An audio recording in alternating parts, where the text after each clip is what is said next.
ನಮಸ್ಕಾರ ವಿದ್ಯಾರ್ಥಿಗಳೇ, ನಿಮಗೆ ಪ್ರಿಸಿಯನ್ ಕ್ಲಾಸಿಗೆ ಸುಸ್ವಾಗತ. ನಾನು ಅಜಿತ್, ನಿಮ್ಮ ಗಣಿತ ಶಿಕ್ಷಕ. ಸೊ ನಿನ್ನೆವರೆಗೆ ನಾವೇನು ಮಾಡಿದ್ವಿ, ತ್ರಿಭುಜದ ಎಲ್ಲ ಅಭ್ಯಾಸಗಳನ್ನು ಮುಗಿಸಿದ್ದೀವಿ. ಅದಕ್ಕೆ ಅದು 3 ಅಭ್ಯಾಸಗಳನ್ನು ಮುಗಿಸಿದ್ವಿ, ಉದಾಹರಣೆಗಳನ್ನು ನೋಡಿದ್ವಿ, ಪ್ರಮೇಯಗಳನ್ನು ನೋಡಿದ್ವಿ ಮತ್ತು ಸಾರಾಂಶ ನಾವೆಲ್ಲ ನೋಡಿದ್ವಿ. ನಿಮ್ಗೇನು ಹೇಳಿದೆ ಮನೆ ಕೆಲಸ ಅಂತ, ಅದನ್ನು ಪುನರಾವರ್ತನೆ ಮಾಡೋದು ನೀವು ಮಾಡ್ತೀರ ಅಂತ ನನಗೆ ವಿಶ್ವಾಸವಿದೆ. ಸೊ ಇದ್ರ ಮೇಲೆ ನಾವು ಹಿಂದಿನ ವರ್ಷದ ಪ್ರಶ್ನೆ ಪತ್ರಿಕೆಗಳನ್ನು ನೋಡೋಣ. ಯಾವ ಥರ ಇದರಲ್ಲಿ ತ್ರಿಭುಜದ ಮೇಲೆ ಪ್ರಶ್ನೆಗಳನ್ನು ಕೇಳಿದ್ರು. ಸೊ ಇದು ನೋಡಿ 2024ರ ಪ್ರಶ್ನೆ ಪತ್ರಿಕೆ. ಅದರೊಳಗೆ 1ನೇ ಪ್ರಶ್ನೆ. ಚಿತ್ರದಲ್ಲಿ ಇಲ್ಲೊಂದು ತ್ರಿಭುಜ ಕೊಟ್ಟಿದ್ದಾರೆ. ಇಲ್ಲೇನಿದೆ ಹೇಳಿದ್ದಾರೆ ಅವರು, ಡಿ ಸಮಾಂತರ ಬಿ ಸಿ ಅಂತ ಚಿತ್ರವನ್ನು ಬರ್ಕೊಂಬಿಡುತ್ತೆ. 1ನೇ ಪ್ರಶ್ನೆ. ಈ ತ್ರಿಭುಜವನ್ನು ರಚಿಸೋಣಂತಿಲ್ಲಿ, ಅಂದರೆ ನಮಗೆ ತಿಳ್ಕೊಳ್ಳಿಕ್ಕೆ ಸರಳ ಆಗ್ತದೆ. ಈ ಥರ ಒಂದು ತ್ರಿಭುಜ ಇದೆ. ಆಮೇಲೆ ಇದಕ್ಕೊಂದು ಇದರ ಒಳಗಡೆ ಒಂದು ಸಮಾಂತರ ರೇಖೆಯನ್ನು ಕೊಟ್ಟಿದ್ದಾರೆ ಅವರು, ಈ ಥರ. ಸರಿನಾ? ಹೆಸರು ಕೊಡೋಣಂತೆ. A B C. ಇದು ಎ, ಇದು ಬಿ, ಇದು ಸಿ, ಆಮೇಲೆ ಇದು ಡಿ ಮತ್ತು ಇ. ಇದು ಡಿ, ಇದು ಇ. ನಂತರ ಇಲ್ಲಿ ಕೆಲವೊಂದು ಏನು ಕೊಟ್ಟಿದ್ದಾರೆ, ಅದರ ಅಳತೆಗಳನ್ನು ಕೊಟ್ಟಿದ್ದಾರೆ. ಇದು ಎಕ್ಸ್ ಅಂತ ಕೊಟ್ಟಿದ್ದಾರೆ, ಇದು ಎಮ್ ಅಂತ ಕೊಟ್ಟಿದ್ದಾರೆ, ಆಮೇಲೆ ಇದು ವಾಯ್ ಅಂತ ಕೊಟ್ಟಿದ್ದಾರೆ, ಇದು ಎನ್ ಅಂತ ಕೊಟ್ಟಿದ್ದಾರೆ. ಸರಿನಾ? ಆಮೇಲೆ ಏನು ಕೊಟ್ಟಿದ್ದಾರೆ ವಿಷಯ, ಡಿ ಇ ಸಮಾಂತರ ಬಿ ಸಿ ಅಂತ ಕೊಟ್ಟಿದ್ದಾರೆ. ಡಿ ಇ ಸಮಾಂತರ ಬಿ ಸಿ, ಇದು 1 ಅಂಕದ ಪ್ರಶ್ನೆ. ಇದು ಡಿ ಸಮಾಂತರ ಬಿ ಸಿ ಅಂತ ಕೊಟ್ಟಿದ್ದಾರೆ. ಆಮೇಲೆ ಇವುಗಳ ಅಳತೆಗಳನ್ನು ಕೊಟ್ಟಿದ್ದಾರೆ. ಎ ಡಿ ಎಷ್ಟು, ಎ ಡಿ ಎಕ್ಸ್ ಮತ್ತು A D x, D B ಎಷ್ಟು, ವಾಯ್. ಸರಿನಾ?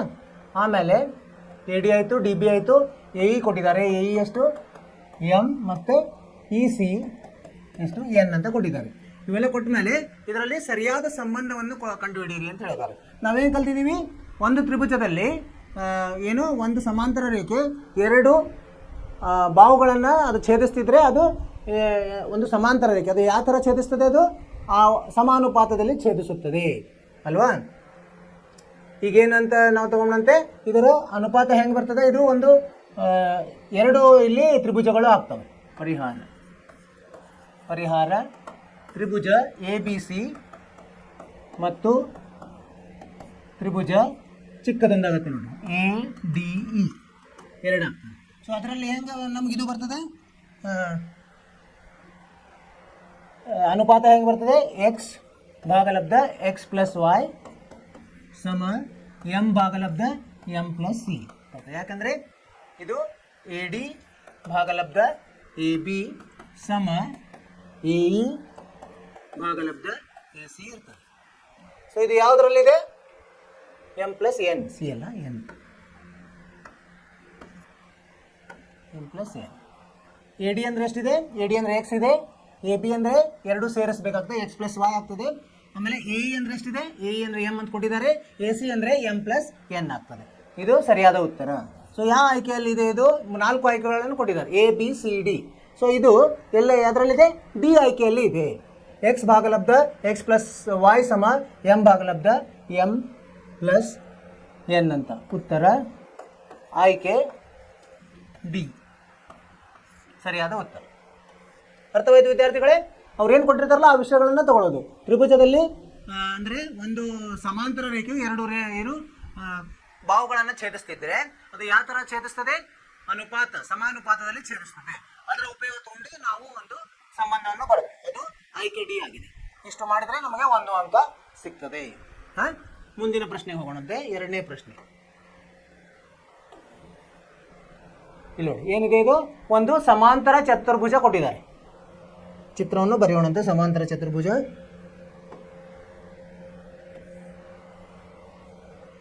ಇದು ಸಮಾಂತರ ಚತುರ್ಭುಜ. ಎಷ್ಟನೇ ಪ್ರಶ್ನೆ ಇದು, 2ನೇ ಪ್ರಶ್ನೆ.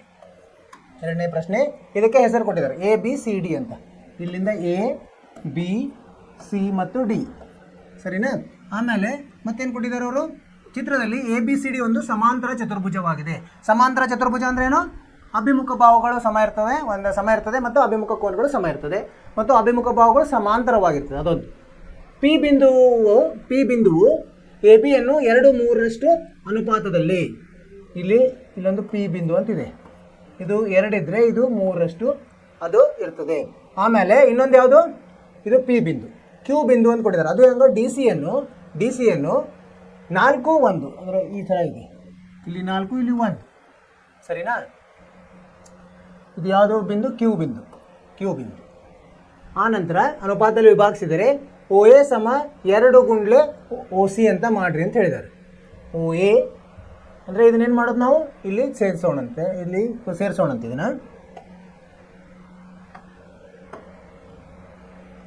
ಇದು ಹಿಂಗೆ ಸೇರಿಸೋಣ. ಆಮೇಲೆ ಮತ್ತೇನು ಕೊಟ್ಟಿದ್ದಾರೆ ಅವರು, ಈ ಕರ್ಣವನ್ನು ಸೇರಿಸ್ಯಾರ. ಈ ಕರ್ಣವನ್ನು ಸೇರಿಸಿ ಇಲ್ಲಿ ಓ ಅಂತ ಹೆಸರು ಬಂದಿದೆ. ಅವ್ರೇನು ಹೇಳಿದ್ದಾರೆ, ಇಷ್ಟಾದ ತಕ್ಷಣ ನಾವೇನು ಸಾಧಿಸಬೇಕು, ಓ ಎ ಸಮ 2 ಓ ಸಿ ಅಂತ ಮಾಡಬೇಕು. 2 ಗುಂಡ್ಲೆ ಓ ಸಿ ಅಂತ ಮಾಡಬೇಕು, ಸಾಧಿಸಿ. ಸರಿನಾ. ಸೊ ಅದಕ್ಕೇನು ಮಾಡೋಣ ನಾವೀಗ, ಮೊದಲು ಇದು ಇಲ್ಲಿ ಅನುಪಾತ ಕೊಟ್ಟಿದ್ದಾರಲ್ಲ, ಆದ್ದರಿಂದ ನಾವೇನಂತ ತಿಳ್ಕೊಳ್ಳೋಣ, ಅನುಪಾತವನ್ನು 2x 3x, ಯಾಕಂದರೆ ಸಮಾನ ಹೆಂಗಿರ್ತವೆ, ಅಭಿಮುಖ ಭಾವಗಳು ಸಮ ಇರ್ತದೆ. ಇದನ್ನು ನೀವು 5x ಅದು 5x ಅಂತ ತೊಗೊಂಡ್ರೆ ಇದು 2x 3x ಆಗ್ತದೆ, ಅದು 4x 1x ಆಗ್ತದೆ. ಅದನ್ನು ನಾವು ಉಪಯೋಗಿಸೋಣಂತೆ. ಹೌದಾ. ಪರಿಹಾರ ಮೊದಲೇನು ಮಾಡೋಣ, ಎ ಪಿ ಸಮ 2x ಇರಲಿ ಮತ್ತು ಪಿ ಬಿ ಸಮ 3x ಇರಲಿ ಬರ್ಕೊಂಡು. ಆಮೇಲೆ ಡಿ ಕ್ಯೂ ಸಮ 4x ಮತ್ತು ಕ್ಯೂ ಸಿ ಸಮ x ಇರಲಿ. ಅಂದರೆ ಅನುಪಾತ ಅವ್ರು ಕೊಟ್ಟಿರೋ ಪ್ರಕಾರ ಆಗ್ತದೆ. 2:3, 4:1 ಆಗ್ತದೆ. ಆಮೇಲೆ ಏನಾದ್ರೆ ಓ ಎ ಎಲ್ಲಿದೆ, ಇಲ್ಲಿದೆ ಓ ಎ ಮತ್ತು ಓ ಸಿ ಎಲ್ಲಿದೆ, ಇಲ್ಲಿದೆ. ಅಂದರೆ ನಾವು ಯಾವುದು ತ್ರಿಭುಜವನ್ನು ತಗೋಬೇಕು, ಓ ಪಿ ಎ ಮತ್ತು ಯಾವ್ದು ತಗೋಬೇಕು, ಓ ಕ್ಯೂ ಸಿ ತಗೋಬೇಕಾಗ್ತದೆ.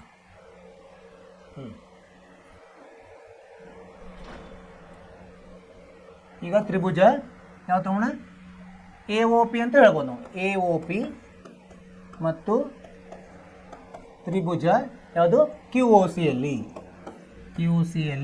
ಏನೇನು ಸಿಗುತ್ತೆ ನಮಗೆ, ಇಲ್ಲಿ 2 ಕೋನಗಳು ಸಮ ಆಗ್ತದೆ. ಹೌದಿಲ್ಲ, ಯಾವುದು ಕೋನ ಕ್ಯೂ ಒ ಸಿ ಸಮ ಕೋನ ಯಾವುದು, ಎ ಒ ಪಿ. ಯಾಕೆ ಹೇಳ್ರಿ, ಶೃಂಗಾಭಿಮುಖ ಕೋನಗಳು.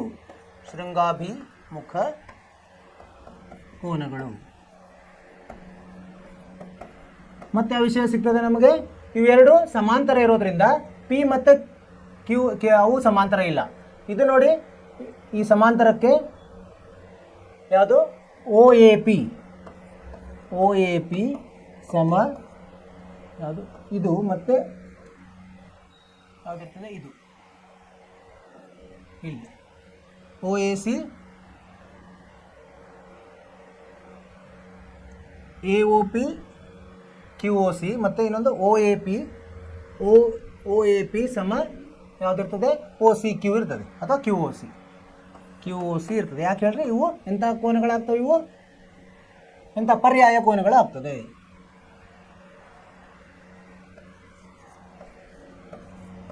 ಪರ್ಯಾಯ ಕೋನಗಳು. ಸೊ 2 ವಿಷಯ ಸಿಕ್ತಲ್ಲ ನಮಗೆ. ಆದ್ದರಿಂದ ಎ ನಿರ್ಧಾರಕ ಗುಣದಿಂದ ಏನಾಗ್ತದೆ, ಏನಾಗ್ತದೆ, ಯಾವುದು, ತ್ರಿಭುಜ ಎ ಒ ಪಿ ಸಮರೂಪ ತ್ರಿಭುಜ ಕ್ಯೂ ಒ ಸಿ ಆಗ್ತದೆ. ಹೌದಾ. ಈಗ 2 ತ್ರಿಭುಜಗಳು ಏನಾಯಿತು, ಸಮರೂಪ ಆಯಿತು. ಸಮರೂಪ ಆಗಿದ್ದ ನಾವು ಏನು ಮಾಡ್ಬೋದು, ಅದರ ಓ ಎ ಭಾಗಲಬ್ಧ ಓ ಸಿ ಸಮ ಏನಾಗ್ತದೆ, ಇದನ್ನು ತಗೊಂಡು ಓ ಎ ಭಾಗಲಬ್ಧ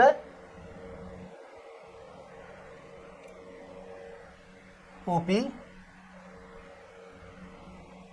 ಎ ಪಿ ಭಾಗಲಬ್ಧ ಕ್ಯೂ ಸಿ ಅನುರೂಪ ಭಾವಗಳು ಸಮ ಹೆಂಗಾಗ್ತದೆ, ಎ ಒ ಭಾಗಲಬ್ಧ ಓ ಸಿ ಆಗ್ತದೆ. ಅದನ್ನು ಇಲ್ಲಿ ಬರೆಯೋಣ. ಯಾವುದು, ಆದ್ದರಿಂದ ಎ ಪಿ ಭಾಗಲಬ್ಧ ಕ್ಯೂ ಸಿ ಸಮ ಎ ಒ ಭಾಗಲಬ್ಧ ಓ ಸಿ ಆಗ್ತದೆ. ಇಲ್ಲಿ ನೋಡಿ, ಎ ಪಿ ಭಾಗಲಬ್ಧ ಕ್ಯೂ ಸಿ ಸಮ ಓ ಎ ಭಾಗಲಬ್ಧ ಓ ಸಿ ಆಗ್ತದೆ. ಈಗ ನಮಗೇನು ಗೊತ್ತಿದೆ, ಎ ಪಿ ಗೊತ್ತಿದೆ ಅಲ್ವಾ. ಎ ಪಿ ಎಷ್ಟಿದೆ, 2x ಇದೆ, ಇಲ್ಲಿ ಮಾಡಿದ್ವಲ್ಲ ಎ ಪಿ 2x ಆಮೇಲೆ ಕ್ಯೂ ಸಿ ಎಕ್ಸ್ ಇದೆ.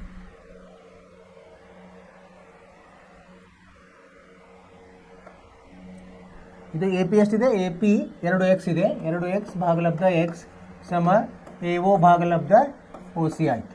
ಈಗ ಅಂದರೆ ಎಕ್ಸ್ ಹೋಗಿ ಏನು ಉಳಿತದೆ? 2 ಉಳಿತದೆ. ಈ ಒ ಸಿಯನ್ನು ನಾವು ಈ ಕಡೆ ತೊಗೊಂಡೋದ್ರೆ ಎ ಒ ಸಮ ಏನಾಗ್ತದೆ? 2 ಗುಂಡ್ಲೆ ಒ ಸಿ ಆಯಿತು. ಅವ್ರೇನು ಮಾಡ್ಲಿಕ್ಕೆ ಹೇಳಿದ್ದಾರೆ? ಇದನ್ನೇ ಮಾಡ್ಲಿಕ್ಕೆ ಹೇಳಿದ್ರು. ಸಾಧನೆ ಸಾಧ್ಯ ಆಗ್ತದೆ. ಅರ್ಥವಾಯಿತು ವಿದ್ಯಾರ್ಥಿಗಳೇ? ಏನು ಮಾಡಿದ್ವಿ ನಾವಿಲ್ಲಿ ನೋಡೋಣ. ಈಗ ಅವರು ಒಂದು ಸಮಾಂತರ ಚತುರ್ಭುಜ ಕೊಟ್ಟಿದ್ದಾರೆ. ಸಮಾಂತರ ಚತುರ್ಭುಜದಲ್ಲಿ ಈಗ ಒಂದು ಜೋಡಿ ಅಭಿಮುಖ ಬಾಹುದಲ್ಲಿ ಎ ಪಿ ಮತ್ತು ಬಿ ಪಿಯ ಅನುಪಾತ ಕೊಟ್ಟಿದ್ದಾರೆ ಮತ್ತು ಡಿ ಕ್ಯೂ ಮತ್ತು ಕ್ಯೂ ಸಿ ಅನುಪಾತ ಕೊಟ್ಟಿದ್ದಾರೆ. ಸಮಾಂತರ ಇದರಲ್ಲಿ ಚತುರ್ಭುಜದಲ್ಲಿ ಹೆಂಗಿರ್ತದೆ? ಅಭಿಮುಖ ಬಾಹುಗಳು ಒಂದೇ ಇರ್ತದೆ. ಸೊ ಅದರ ಅನುಪಾತವನ್ನು ಸೇರಿಸಿದರೆ ಒಂದೇ ಬರಲಿಕ್ಕೆ 4 + 1 5, 2 ಸಂಕಲನ 3 5 ಬರ್ತದೆ. ಅದಕ್ಕೆ ನಾವೇನು ತೊಗೊಳ್ಳೋದು? ಅದಕ್ಕೆ 4x 1x 2x 3x ಅಂತ ತೊಗೊಂಡ್ವಿ. ಅದನ್ನು ನಾವೇನು ಮಾಡಿದ್ವಿ? ಈಗ ಅವರು ಸಾಧಿಸ್ಲಿಕ್ಕೆ ಏನು ಹೇಳಿದ್ರೆ? OA ಮತ್ತು ಸಮ 2 OC. OA ಮತ್ತು OC ಇರುವಂಥ ತ್ರಿಭುಜಗಳು, ಅಲ್ಲಿ 2 ತ್ರಿಭುಜಗಳು ಆದವು. ಅವುಗಳನ್ನು ಏನು ಮಾಡಿದ್ವಿ ನಾವು? ಸಮರೂಪ ಅಂತ ಸಾಧಿಸಿದ್ವಿ. ಏನು? ಕೋಕೋ ವಿಧಾನದಿಂದ ಅಥವಾ ಎ ನಿರ್ಧಾರಕ ಗುಣದಿಂದ ಅವು OA P ಮತ್ತು OQC ಏನಂತ ಸಾಧಿಸಿದ್ವಿ? ಸಮರೂಪ. ಅವಾಗ ಒಂದ್ಸಲ ನಾವು ಸಮರೂಪ ಅಂತ ಸಾಧಿಸಿದ ಮೇಲೆ ಅವುಗಳ ಅನುರೂಪ ಬಾಹುಗಳು ಹೆಂಗಿರ್ತವೆ? ಸಮಾನುಪಾತದಲ್ಲಿ. ಅದರ ಉಪಯೋಗ ತೊಗೊಂಡ್ವಿ. ಇಲ್ಲಿ ನೋಡಿ, ಇಲ್ಲಿ ಉಪಯೋಗ ತೊಗೊಂಡು ಅಲ್ಲಿ ಆ ಬೆಲೆಗಳನ್ನು ಆದೇಶಿಸಿದ್ವಿ. ಎಕ್ಸ್ದಲ್ಲಿ ಇದ್ದಾವೆ. ಆದೇಶಿಸಿದಾಗ ನಮಗೆ ಇದೊಂದು ಸಂಬಂಧ ಸಿಕ್ತು. ಎ ಒ ಸಮ 2 OC. ಅರ್ಥವಾಯಿತು ಅಂತ ತಿಳ್ಕೊಂಡಿನ ವಿದ್ಯಾರ್ಥಿಗಳು? ಈ ಥರ ಪ್ರಶ್ನೆಗಳು ಬರ್ತಾ ಇರ್ತವೆ. ಇದು 3 ಅಂಕಗಳ ಪ್ರಶ್ನೆ ಇದು. ನೀವೆಲ್ಲ ಹಂತಗಳನ್ನು ಸರಿಯಾಗಿ ಬರೋದು ಇದನ್ನು ಮಾಡಿದ್ರಂದರೆ ನಿಮಗೆ 3 ಅಂಕಗಳು ಸಿಗ್ತದೆ. ಮುಂದಿನ ಪ್ರಶ್ನೆಗೆ ಹೋಗೋಣಂತೆ. 2025 ಇದರಲ್ಲಿ ಎಷ್ಟನೇದು? 3ನೇ ಪ್ರಶ್ನೆ. 3ನೇ ಪ್ರಶ್ನೆ ಏನಂತಾರೆ? ಇವುಗಳಲ್ಲಿ ಯಾವಾಗಲೂ ಸಮರೂಪವಾಗಿರುವ ಆಕೃತಿಗಳು ಯಾವುವು? ಯಾವಾಗಲೂ ಸಮರೂಪ ಆಗಿರಬೇಕು ಅಂದರೆ ಒಂದನೇದು ಎ ಏನು ಕೊಟ್ಟಿದ್ದಾರೆ? ಅವರು ಆಯ್ಕೆಗಳನ್ನು ಕೊಟ್ಟಿದ್ದಾರೆ. ಯಾವುದೇ 2 ಸಮಬಾಹು ತ್ರಿಭುಜಗಳು ಅಂದರೆ ಅವುಗಳ ಸಮಬಾಹು ತ್ರಿಭುಜಗಳು ಅವು ಯಾವಾಗಲೂ ಸಮರೂಪ ಇರ್ತಾವ. ಆಮೇಲೆ ಎರಡನೇದು ಏನು ಕೊಟ್ಟಿದ್ದಾರೆ? ವರ್ಗ ಮತ್ತು ಆಯತ 2 ಬೇರೆ ಬೇರೆ ರೂಪಗಳನ್ನು ಕೊಟ್ಟಿದ್ದಾರೆ. ಹಂಗಂದ್ರೆ ಅದು ಸಮರೂಪ ಇರ್ಲಿಕ್ಕೆ ಸಾಧ್ಯನೇ ಇಲ್ಲ. ವರ್ಗನೇ ಬೇರೆ, ಆಯತನೇ ಬೇರೆ. ವರ್ಗದ ಹೆಂಗಿರ್ತಾವೆ? 4 ಬಾಹುಗಳು ಒಂದೇ ಇರ್ತದೆ. ಆಯತದಲ್ಲಿ ಅಭಿಮುಖ ಬಾಹುಗಳು ಮಾತ್ರ ಸಮ ಇರ್ತವೆ. ಹೀಗಾಗಿ ಅದು ಬರಲ್ಲ. 3ನೇದು ವರ್ಗ ಮತ್ತು ವಜ್ರಾಕೃತಿ. ಇದರಲ್ಲಿ ಎಲ್ಲ ಬಾಹುಗಳು ಸಮ ಇರ್ತವೆ, ಆದರೆ ಅವುಗಳ ಅನುರೂಪ ಕೋನಗಳು ಬೇರೆ ಬೇರೆ ಇರ್ತವೆ. ಅದು ಸರಿಯಲ್ಲ. ಆಮೇಲೆ ಯಾವುದೇ 2 ತ್ರಾಪಿಜ್ಯಗಳು, ಎರಡು ತ್ರಾಪಿಜ್ಯಗಳು ಅವು ಎಲ್ಲ ಸಮ ಇರ್ತಾವಂತ ಇಲ್ಲ. ಯಾಕಂದರೆ ಕೇವಲ ಒಂದು ಜೋಡಿ ಬಾಹುಗಳು ಏನಿರ್ತವೆ? ಸಮಾಂತರ ಇರ್ತವೆ. ಸೊ ಹೀಗಾಗಿ ಅವು ಸಮ ಇರ್ಬೋದು, ಸಮ ಇರಲಿಕ್ಕೆಲ್ಲ ಕೋನಗಳು ಬದಲಿ ಆಗ್ತದೆ. ಸೊ ಹೀಗಾಗಿ ನಮ್ಮ ಉತ್ತರ ಏನಾಗ್ತದೆ? ಯಾವುದೇ 2 ಸಮಬಾಹು ತ್ರಿಭುಜಗಳು. ಸಮಬಾಹು ತ್ರಿಭುಜಗಳು ಹೆಂಗಿರ್ತವೆ? ಇಲ್ಲ ರಚಿಸಿ ನೋಡೋಣ. ಒಂದು ಹಿಂಗೆ ಚಿಕ್ಕದಿರ್ಬೋದು, ಇನ್ನೊಂದು ಹಿಂಗೆ ದೊಡ್ಡದು ಬರ್ಬೋದು.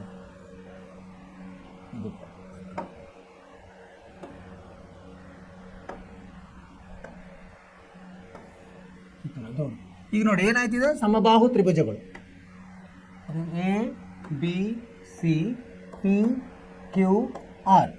ಸಮಬಾಹು ತ್ರಿಭುಜದಲ್ಲಿ ಏನಿರ್ತದೆ? ಬಾಹುಗಳು ಸಮ ಇದ್ದಾವೆ, ಆದರೆ ಒಂದು ತ್ರಿಭುಜದಲ್ಲಿ ಸಲ ಚಿಕ್ಕದಿದೆ, ಒಂದು ತ್ರಿಭುಜದಲ್ಲಿ ದೊಡ್ಡದಿದೆ. ಆದರೆ ಅದರ ನಡುವಿನ ಕೋನಗಳು ಮಾತ್ರ ಎಲ್ಲಾದ್ರದ್ದು ಎಷ್ಟಿರ್ತದೆ? ಸಮಬಾಹುವಲ್ಲಿ 60 60 60 ಇರ್ತದೆ. ಇದು ಸಹ ಎಷ್ಟು ಚಿಕ್ಕದಿದ್ರು ಇದು 60 ಇರ್ತದೆ, ಇದು 60, ಇದು 60. ಸರಿನಾ? ಹೀಗಾಗಿ ಅನುರೂಪ ಕೋನಗಳು ಸಮ ಇದ್ದಾವೆ. ಸೊ 3 ವಿಷಯಗಳು ಸರಿ ಆದಮೇಲೆ ಇದು ಸಮ ರೂಪದಲ್ಲಿ ಇರ್ತವೆ ಅಂತ. ಇದು ಯಾವುದು? ಆಯ್ಕೆ ಎ. ಉತ್ತರ ಆಯ್ಕೆ ಎ ಆಗಿರ್ತದೆ ಸರಿಯಾದ ಉತ್ತರ.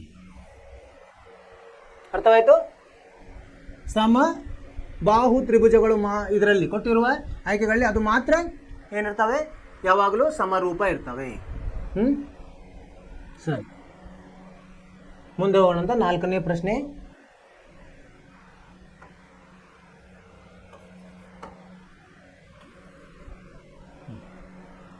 ಕೊಟ್ಟಿರುವ ಚಿತ್ರದಲ್ಲಿ ABC ಮತ್ತು QRP ಎಂದು ತೋರಿಸಲು ಬಳಸಿರುವ ಸಮರೂಪತೆ ನಿರ್ಧಾರಕ ಗುಣವನ್ನು ಬರೆಯಿರಿ.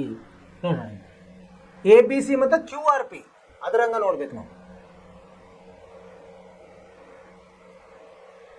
2 ತ್ರಿಭುಜಗಳನ್ನು ರಚಿಸೋಣಂತೆ.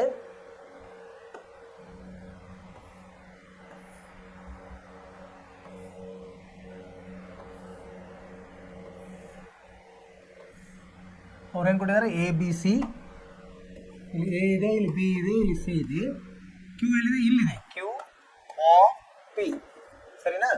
ಆಮೇಲೆ ಎ ಬಿ ಕೊಟ್ಟಿದ್ದಾರೆ ಎಷ್ಟು, 2 ಕೊಟ್ಟಿದ್ದಾರೆ, 2 ಯೂನಿಟ್ಟು, ಇದು 2.5 ಕೊಟ್ಟಿದ್ದಾರೆ, ಇದು 3 ಕೊಟ್ಟಿದ್ದಾರೆ.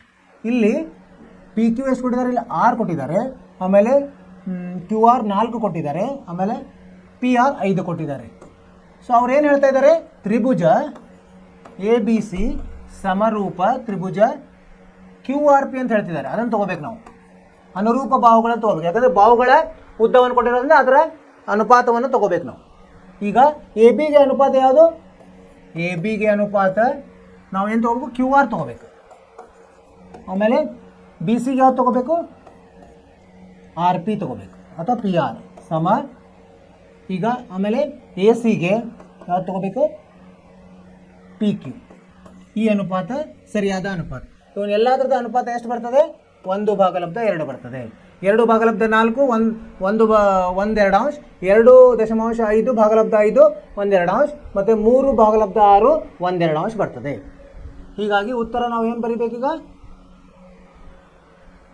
ಅನುರೂಪ ಬಾಹುಗಳು ಸಮಾನುಪಾತದಲ್ಲಿ. ಯಾವ ನಿರ್ಧಾರಕ ಗುಣ ಅಂತ ಹೇಳ್ಬೋದು, ನಿರ್ಧಾರಕ ಗುಣ ಉತ್ತರ ಬರೀಬೇಕು. ನಿರ್ಧಾರಕ ಗುಣ ಯಾವುದು, ಎಸ್ ಎಸ್ ಎಸ್ ಹೌದಲ್ಲ, ಬಾಹು ಬಾಹು ಬಾಹು, ಅಥವಾ ಇದನ್ನು ಇಂಗ್ಲೀಷ್ನಲ್ಲಿ ಹೆಂಗಂತ ಹೇಳ್ತೀವಿ, ಎಸ್ ಎಸ್ ಎಸ್ ಅಂತ ಹೇಳ್ತೀವಿ. ಅನುರೂಪ ಬಾಹುಗಳು ಸಮಾನುಪಾತದಲ್ಲಿ ಇದ್ದಾವೆ. ಅನುರೂಪ ಬಾಹುಗಳು ಸಮಾನುಪಾತದಲ್ಲಿವೆ.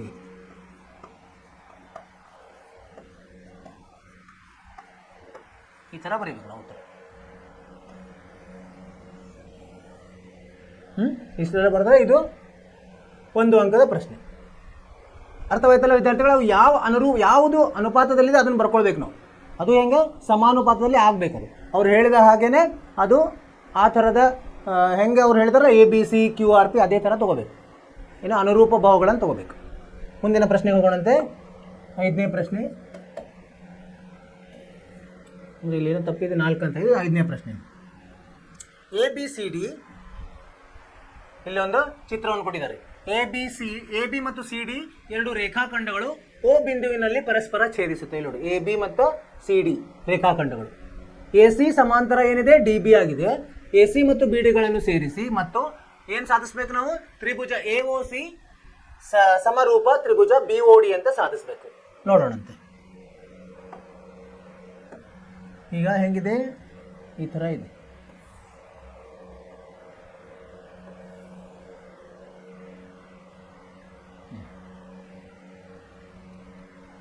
ಇದನ್ನು ಸೇರಿಸಾರ, ಇದನ್ನ ಸೇರಿಸಿದ್ದಾರೆ ಸರ್. ಮತ್ತು ಇದಕ್ಕೆ ಇದು ಸಮಾಂತರ ಅಂತ ಹೇಳಿದ್ದಾರೆ. ಏನು ಹೆಸರು ಕೊಟ್ಟಿದ್ದಾರೆ ಅವರು, ಇದು ಎ ಬಿ 2 ರೇಖಾಖಂಡಗಳು, ಆಮೇಲೆ ಸಿ ಮತ್ತು ಡಿ ಇದು ರೇಖಾಖಂಡ ಓ ಅಲ್ಲಿ ಛೇದಿಸಿದಾವೆ. ಸರಿನಾ?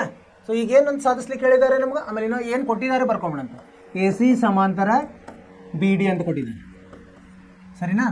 ಆಮೇಲೆ ಸಾಧಿಸ್ಲಿಕ್ಕೆ ಏನು ಹೇಳಿದ್ದಾರೆ, ತ್ರಿಭುಜ ಎ ಒ ಸಿ ಸಮರೂಪ ತ್ರಿಭುಜ ಬಿ ಒ ಡಿ ಅಂತ ಸಾಧಿಸ್ರಿ. ಎ ಒ ಸಿ ಮತ್ತು ಬಿ ಒ ಡಿ ಹೇಗೆ ಮಾಡೋದು ನೋಡೋಣಂತೆ. ಈಗ ಸಾಧನೆ, ಇವನ್ನ 2 ತ್ರಿಭುಜ ತಗೊಂಡು, ತ್ರಿಭುಜ ಎ ಒ ಸಿ ಮತ್ತು ತ್ರಿಭುಜ ಬಿ ಒ ಡಿಯಲ್ಲಿ ಏನಾಗ್ತದೆ ಹೇಳಿ. ಈಗ ಈ ಕೋನ ನೋಡಿ, ಎ ಸಿ ಸಮಾಂತರ ಬಿ ಡಿ ಇರೋದ್ರಿಂದ, ಎ ಸಿ ಸಮಾಂತರ ಬಿ ಡಿ ಇರುವುದರಿಂದ ಏನಾಗ್ತದೆ, ಕೋನ ಒ ಸಿ ಎ ಸಮ ಯಾವುದು, ಇದಕ್ಕೆ ಯಾವುದು ಒ ಡಿ ಬಿ ಆಗ್ತದೆ. ಕೋನ ಒ ಡಿ ಬಿ ಯಾಕೆ ಹೇಳ್ರಿ, ಪರ್ಯಾಯ ಕೋನಗಳು.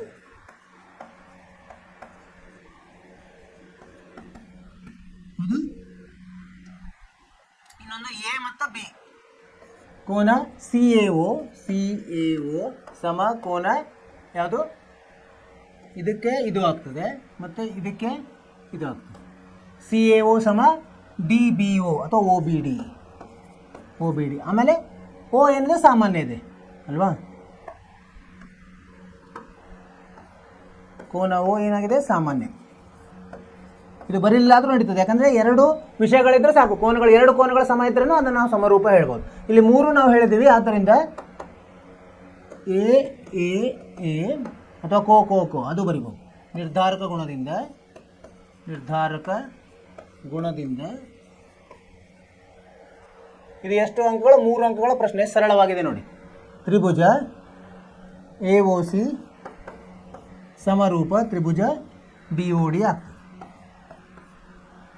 ಹೀಗೆ ಕೊನೆಗೆ ಉತ್ತರ ಬರಿಬೇಕು ನಾವು. ಅರ್ಥವಾಯಿತು ವಿದ್ಯಾರ್ಥಿಗಳೇ? ಈಗ ಎರಡು ತ್ರಿಭುಜಗಳು ಅಲ್ಲಿ ಅದು ಯಾವಾಗ ಎರಡು ರೇಖಾಖಂಡಗಳು ಒಂದು ಬಿಂದುವಿನಲ್ಲಿ ಛೇದಿಸಿ ಮತ್ತೆ ಅದರ ಎರಡೂ ಇವನ್ನ ಕೂಡಿಸಿದ್ವಿ ನಾವು ಬಿಂದುಗಳನ್ನು AC ಮತ್ತು DB ಅನ್ನು ಕೂಡಿಸಿದಾಗ ಎರಡು ತ್ರಿಭುಜಗಳು ಅಲ್ಲಿ ಅದು. ಸೊ ಆ ಎರಡು ತ್ರಿಭುಜಗಳನ್ನು ನಾವೇನನ್ನು ಸಾಧಿಸಬೇಕು? ಅಸಮರೂಪ ಅಂತ ಸಾಧಿಸಬೇಕು. ಅವಾಗ ಅವರು ಕೊಟ್ಟಿರೋ ವಿಷಯದ ಇವುಗಳ ಅಂಶವನ್ನು ತಗೊಂಡು 3 ಕೋನಗಳು ಇಲ್ಲಿ ಸಮ ಇರೋದ್ರಿಂದ ಎರಡು ತ್ರಿಭುಜಗಳು ಸಮರೂಪವಿದೆ ಅಂತ ಹೇಳ್ಬೋದು. ಕೋ ಕೋ ಕೋ ನಿರ್ಧಾರಕ ಗುಣ ಅಥವಾ ಎ ನಿರ್ಧಾರಕ ಗುಣ ಎರಡು ಬರೆದ್ರೂ ಸಾಕು, ಎ ಅಂತ ಬರೆದ್ರೂ ಆಗುತ್ತೆ. ಅರ್ಥವಾಯಿತು ಅಂತ ತಿಳ್ಕೊಂಡಿದ್ದೀನಿ ವಿದ್ಯಾರ್ಥಿಗಳೇ. ಮುಂದಿನ ಪ್ರಶ್ನೆಗೆ ಹೋಗೋಣಂತ 6ನೇ ಪ್ರಶ್ನೆ.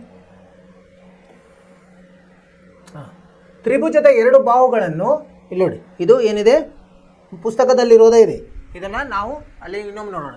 ತ್ರಿಭುಜದ ಎರಡು ಬಾಹುಗಳನ್ನು ಎರಡು ವಿಭಿನ್ನ ಬಿಂದುಗಳಲ್ಲಿ ಛೇದಿಸುವಂತೆ ಒಂದು ಬಾಹುವಿಗೆ ಸಮಾಂತರವಾಗಿ ಎಳೆದ ರೇಖೆಯು ಉಳಿದೆರಡು ಬಾಹುಗಳನ್ನು ಸಮಾನುಪಾತದಲ್ಲಿ ವಿಭಾಗಿಸುತ್ತದೆ ಎಂದು ಸಾಧಿಸಿ. ಯಾವುದಿದು? ಪ್ರಮೇಯ 6.1. ಈಗ ತ್ರಿಭುಜ ತಗೊಂಡ್ರಂದ್ರೆ ಈ ಥರ ತ್ರಿಭುಜ ತಗೊಂಡಂತೆ ಎರಡು ಬಾಹುಗಳನ್ನು ಎರಡು ವಿಭಿನ್ನ ಬಿಂದುಗಳಲ್ಲಿ ಛೇದಿಸುವಂತೆ ಒಂದು ಬಾಹುಗೆ ಯಾವುದೋ ಒಂದು ಇಲ್ಲೊಂದು ಬಾಹು ತಗೊಂಡು, ಈಗ ಯಾವುದು ಇದು ನೀವು ABC ಅಂತ ತಗೊಂಡ್ರೆ ಅವಾಗ ಇಲ್ಲೊಂದು ಬಾಹು ಸಮಾಂತರವಾಗಿದೆ. ಇದು ಸಮಾಂತರವಾಗಿತ್ತಂದರೆ ಇದಕ್ಕಿದು ಸಮಾಂತರ ಇತ್ತಂದರೆ ABC D ಮತ್ತು E.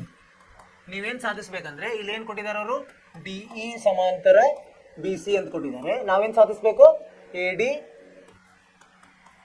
ಭಾಗಲಬ್ಧ DB ಸಮ AE ಭಾಗಲಬ್ಧ EC ಅಂತ ಮಾಡಬೇಕು. ಸೊ ಹೆಂಗೆ ಪ್ರಮೇಯ 6.1 ಮಾಡ್ಬೇಕು ನಾವು. ಸೊ ಅದನ್ನು ನೋಡೋಣ. ಇನ್ನೊಂದ್ಸಲ ನಾವು ಅದನ್ನು ನೋಡಿದ್ರೆ ನಿಮ್ಗೆ ಅರ್ಥ ಆಗ್ತದೆ.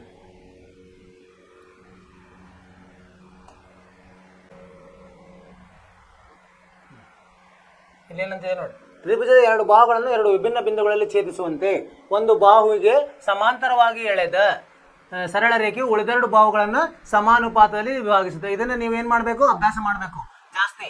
ಸೊ ಇದು ಒಂದು ಬರುತ್ತೆ ನಿಮಗೆ ಪರೀಕ್ಷೆಗೆ. ಎಷ್ಟು ಅಂಕಗಳಿದು ನೋಡೋಣ. 4 ಅಂಕಗಳ ಪ್ರಶ್ನೆ ಇದು. 4 ಅಂಕಗಳ ಪ್ರಶ್ನೆ. ಸೊ ಇದನ್ನು ನೀವೇನು ಮಾಡಬೇಕು? ಅಭ್ಯಾಸ ಮಾಡಿ ಅದನ್ನು ನೀವು ಮಸ್ಟ್ ಇದನ್ನು ಮಾಡ್ಕೋಬೇಕು, ಏನು ಪರ್ಫೆಕ್ಟ್ ಮಾಡ್ಕೋಬೇಕು. ಏನಂತಿದೆ ಇದೇ ಥರ ಇಲ್ಲಿ ABC ಮತ್ತು DE ಇಲ್ಲಿ ಏನು ಮಾಡಬೇಕು? ನಾವು ಒಂದು ರಚನೆ ಮಾಡ್ಕೋಬೇಕು. ತ್ರಿಭುಜ ಏನಂತ ಸಾಧನೆ. ಈಗ ನೋಡಿ ABCಯಲ್ಲಿ BCಗೆ ಸಮಾಂತರವಾಗಿದಂಥ ಎಳೆದ ರೇಖೆಯು AB ಮತ್ತು ACಗಳನ್ನು ಕ್ರಮವಾಗಿ D ಮತ್ತು E ಬಿಂದುವಿನಲ್ಲಿ ಛೇದಿಸಿದೆ. ನಾವೇನು ಸಾಧಿಸಬೇಕು? AD ಭಾಗಲಬ್ಧ DB ಸಮ AE ಭಾಗಲಬ್ಧ EC ಅಂತ ಸಾಧಿಸಬೇಕು.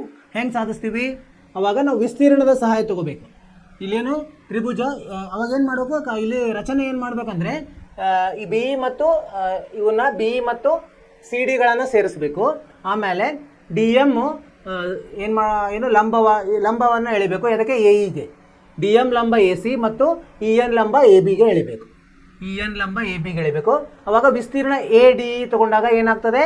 ಇದರದ್ದು ವಿಸ್ತೀರ್ಣ ಹೆಂಗೆ ಬರ್ತದೆ? ತ್ರಿಭುಜದ ವಿಸ್ತೀರ್ಣ ಅರ್ಧ ಪಾದ ಗುಂಡ್ಲೆ ಎತ್ತರ, ಅರ್ಧ ಗುಂಡ್ಲೆ ಪಾದ ಗುಂಡ್ಲೆ ಎತ್ತರ, ಅರ್ಧ ಗುಂಡ್ಲೆ AD ಗುಂಡ್ಲೆ EN. ಅರ್ಧ ಗುಂಡ್ಲೆ AD ಅಂದ್ರೆ ಪಾದ, ಇಲ್ಲಿ AD ಅಂದ್ರೆ ಪಾದ, EN ಅಂದ್ರೆ ಎತ್ತರ. ಇದ್ರ ಹಂಗೆ ತೊಗೊಂಡಾಗ AD ಮತ್ತು EN ತಗೊಂಡು ಮತ್ತು ADಯ ವಿಸ್ತೀರ್ಣವನ್ನು ಹೆಂಗೆ ಬರಿಬೋದು ನಾವು? ಸಣ್ಣ ಇದರಲ್ಲಿ VAD ಎಂದು ಸೂಚಿಸಬಹುದು. ಇದು 9ನೇ ತರಗತಿಯಲ್ಲಿ ನಾವು ಓದಿದ್ವಿ. ಆದ್ದರಿಂದ ವಿಸ್ತೀರ್ಣ AD ಏನಾಗ್ತದೆ? ಅರ್ಧ AD ಗುಂಡ್ಲೆ EN ಆಗ್ತದೆ. ಅದೇ ರೀತಿ ಇದು BDE ತಗೊಳ್ಳೋದು, BDE. ಇದರ ಪಾದ ಯಾವ್ದು ತಗೋಬೇಕು ನಾವೀಗ? ಪಾದ BD ಇದು DB ಪಾದ ಎತ್ತರ ಏನಾಗ್ತದೆ? ಅದಕ್ಕೆ ಸಮಾಂತರವಾಗಿ EN ಆಗುತ್ತೆ. ಆಮೇಲೆ ಏನು ಮಾಡೋದು? ವಿಸ್ತೀರ್ಣ ADE ಏನಾಗುತ್ತೆ? ಅರ್ಧ AE ಮತ್ತು DM ಮತ್ತು DEC ಇದು ಅದೇ ಥರ ಇನ್ನೆರಡು ತ್ರಿಭುಜಗಳದ್ದು ತಗೊಳ್ಳೋದು. ಸೊ ಅವಾಗ ವಿಸ್ತೀರ್ಣ ADE ಸಮ ಅರ್ಧ ಗುಂಡ್ಲೆ AE ಗುಂಡ್ಲೆ DM ಮತ್ತು ವಿಸ್ತೀರ್ಣ ಡಿ ಇ ಸಿ ಇದು ಅರ್ಧ ಗುಂಡ್ಲೆ ಇ ಸಿ ಗುಂಡ್ಲೆ ಡಿ ಎಮ್ ಆಗುತ್ತೆ. ಸೊ ಈಗ ಒಂದಕ್ಕೊಂದು ನಾವು ಭಾಗಿಸಬೇಕು. ಯಾವುದು ಎ ಡಿ ಇ ಭಾಗಲಬ್ಧ B D E. A D E ಭಾಗಲಬ್ಧ ಬಿ ಡಿ ಇ ಮಾಡಿದರೆ ಏನಾಗುತ್ತೆ, ಅರ್ಧ ಎ ಡಿ ಗುಂಡ್ಲೆ ಇ ಎನ್ ಭಾಗಲಬ್ಧ ಅರ್ಧ ಡಿ ಬಿ ಗುಣಲಬ್ಧ ಇ ಎನ್ ಆಗುತ್ತೆ. ಇ ಎನ್ ಹೋಗಿ ಅರ್ಧ ಅರ್ಧ ಹೋಗಿ ಉಳಿತದೇನು ಇ ಡಿ ಗುಂಡ್ಲೆ ಡಿ ಬಿ ಉಳಿತದೆ. ಅದೇ ಥರ A D C E D ಇದು ಮಾಡಬೇಕು. ಇದರದ್ದು ಎ ಡಿ ಮತ್ತು ಸಿ ಇ ಡಿ ಇದು ಮಾಡಿದಾಗ ನಮಗೆ ಎ ಇ ಭಾಗಲಬ್ಧ ಇ ಸಿ ಬರ್ತದೆ. ಆಮೇಲೆ ತ್ರಿಭುಜ ಇವೇನಿದಾವೆ ಬಿ ಡಿ ಇ ಮತ್ತು ಡಿ ಇ ಸಿಗಳು ಒಂದೇ ಪಾದ ಯಾವುದು ಡಿ ಎಫ್ ಮೇಲೆ ಇದೆ. ಯಾವುದು ಈ ಬಿ ಡಿ ಇ ಮತ್ತು ಡಿ ಇ ಸಿಗಳು, ಬಿ ಡಿ ಇ ಮತ್ತು ಡಿ ಇ ಸಿಗಳು ಒಂದೇ ಪಾದದಲ್ಲಿದೆ ಮತ್ತು ಎರಡು ರೇಖೆಗಳ ನಡುವೆ ಸಮಾಂತರ ರೇಖೆಯಲ್ಲಿ ಇರೋದ್ರಿಂದ ಅವುಗಳ ಇದು ಒಂದೇ ಇರ್ತದೆ ವಿಸ್ತೀರ್ಣ ಬಿ ಡಿ ಇ ಸಮ ವಿಸ್ತೀರ್ಣ ಡಿ ಇ ಸಿ ಇರ್ತದೆ. ಆದ್ದರಿಂದ ಎ ಡಿ ಭಾಗಲಬ್ಧ ಡಿ ಬಿ ಸಮ ಎ ಇ ಭಾಗಲಬ್ಧ ಇ ಸಿ ಆಗ್ತದೆ. ಇದು 6.1 ಪ್ರಮೇಯ. ನೀವು ಅಭ್ಯಾಸ ಜಾಸ್ತಿ ಮಾಡಿ ಇದನ್ನು ನೀವು ನಿಮ್ಮಷ್ಟಕ್ಕೆ ನೀವು ಅದರಲ್ಲಿ ಏನು ಪ್ರಾಕ್ಟೀಸ್ ಮಾಡಿ ಪರ್ಫೆಕ್ಟ್ ಮಾಡ್ಕೋಬೇಕು. 4 ಅಂಕದ ಪ್ರಶ್ನೆ ಇದೆ. ಅರ್ಥವಾಯಿತು ಅಂತ ತಿಳ್ಕೊಂಡಿನಿ ವಿದ್ಯಾರ್ಥಿಗಳು ಅಲ್ವಾ? ಈಗ ಮುಂದ್ಗಡೆ ಹೋಗೋಣಂತೆ ಮುಂದಿನ ಪ್ರಶ್ನೆಗೆ. ಈಗ 6 ಆಯಿತು. ಈಗ ಇಲ್ಲಿ ಏನು ಅಂಕೆಗಳು ತಪ್ಪಾಗಿದೆ. ಇದು 7ನೇ ಪ್ರಶ್ನೆ ಇದೆ. 2024ರ 7ನೇ ಪ್ರಶ್ನೆ.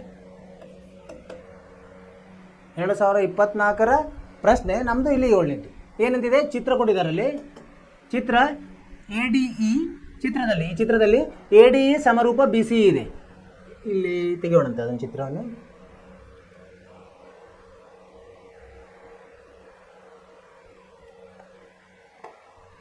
ಈ ಥರ ಒಂದು ಚಿತ್ರ ಇದೆ, ಬಿಡಿಸೋಣ.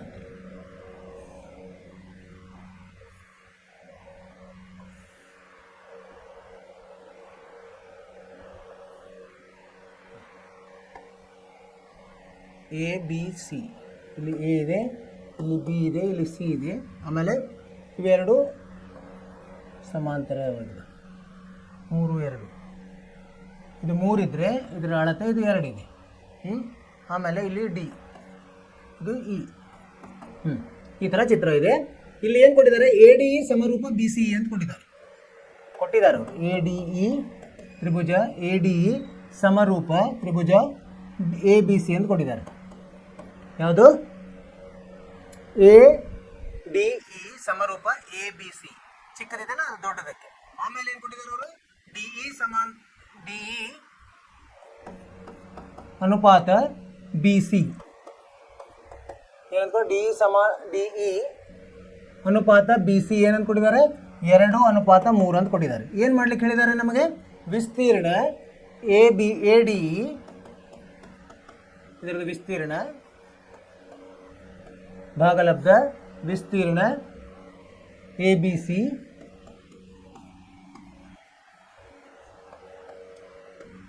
ಸಮ ಏನಂತ ಮಾಡ್ಲಿಕ್ಕೆ ಹೇಳಿದ್ದಾರೆ, ಇದನ್ನು ಕಂಡುಹಿಡಲಿಕ್ಕೆ ಹೇಳಿದ್ದಾರೆ.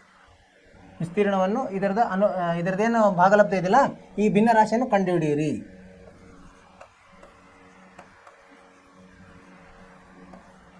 ಹೆಂಗೆ ಕಂಡುಹಿಡಿಯೋದು ನಾವು ನೋಡೋಣ.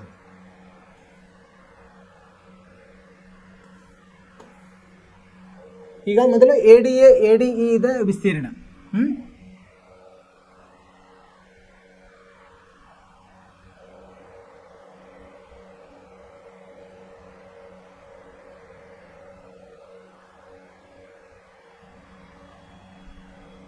ಈಗ ವಿಸ್ತೀರ್ಣ ಎ ಡಿ ಇ ವಿಸ್ತೀರ್ಣ ಎಷ್ಟಾಗ್ತದೆ, ಎ ಡಿ ಇ ಇದು ಎಷ್ಟಾಗ್ತದೆ, ಅರ್ಧ ಗುಂಡ್ಲೆ ಪಾದ ಎಷ್ಟು 2 ಅಥವಾ ಇ ಡಿ ಪಾದ ಏನು ಇ ಡಿ ಗುಂಡ್ಲೆ ಇದು ಎ ಡಿ ಭಾಗಲಬ್ಧ ಇದ್ರದ್ದು ಏನಾಗ್ತದೆ, ಅರ್ಧ ಎ ಬಿ ಸಿದು ಅರ್ಧ ಗುಂಡ್ಲೆ ಬಿ ಸಿ ಗುಂಡ್ಲೆ ಎ ಬಿ ಆಗ್ತದೆ. ಸರಿನಾ? ಇದು ಎಷ್ಟಾಯಿತು, ಅರ್ಧ ಅರ್ಧ ಹೋಗ್ತದೆ. ಇಲ್ಲಿ ಇ ಡಿ ಎಷ್ಟು ಕೊಟ್ಟಿದ್ದಾರೆ ಅವರು, ಇ ಡಿ 2 ಕೊಟ್ಟಿದ್ದಾರೆ. ಭಾಗಲಬ್ಧ ಬಿ ಸಿ ಎಷ್ಟು ಕೊಟ್ಟಿದ್ದಾರೆ, 3 ಕೊಟ್ಟಿದ್ದಾರೆ. ಎ ಡಿ ಎಷ್ಟಿದೆ, ಎ ಡಿ ಭಾಗಲಬ್ಧ ಎ ಬಿ ಅದು ಹೇಗಿರ್ತದೆ, ಅದು ಒಂದೇ ಅನುಪಾತದಲ್ಲಿ ಇರ್ತದೆ. ಅದು ತ್ರಿಭುಜಗಳು ಇಲ್ಲಿ ಕೊಟ್ಟಿದ್ದಾರಲ್ಲ ಇದರದ ಉಪಯೋಗದಿಂದ ಅದು 2 ಭಾಗಲಬ್ಧ 3 ಇರ್ತದೆ. ಆದ್ದರಿಂದ ಉತ್ತರ ಏನು ಬರ್ತದೆ, 4 ಭಾಗಲಬ್ಧ 9 ಬರ್ತದೆ. ಅರ್ಥವಾಯಿತು ವಿದ್ಯಾರ್ಥಿಗಳೇ? ಅದರ ಉಪಯೋಗ ತಗೋಬೇಕು ನಾವು. ಸಮರೂಪದ ಉಪಯೋಗ ತಗೊಂಡು ವಿಸ್ತೀರ್ಣದ ಅನುಪಾತವನ್ನು ಕಂಡುಹಿಡಲಿಕ್ಕೆ ಹೇಳಿದ್ದಾರೆ. ವಿಸ್ತೀರ್ಣದ ಅನುಪಾತ 4 ಭಾಗಲಬ್ಧ 9 ಆಗ್ತದೆ.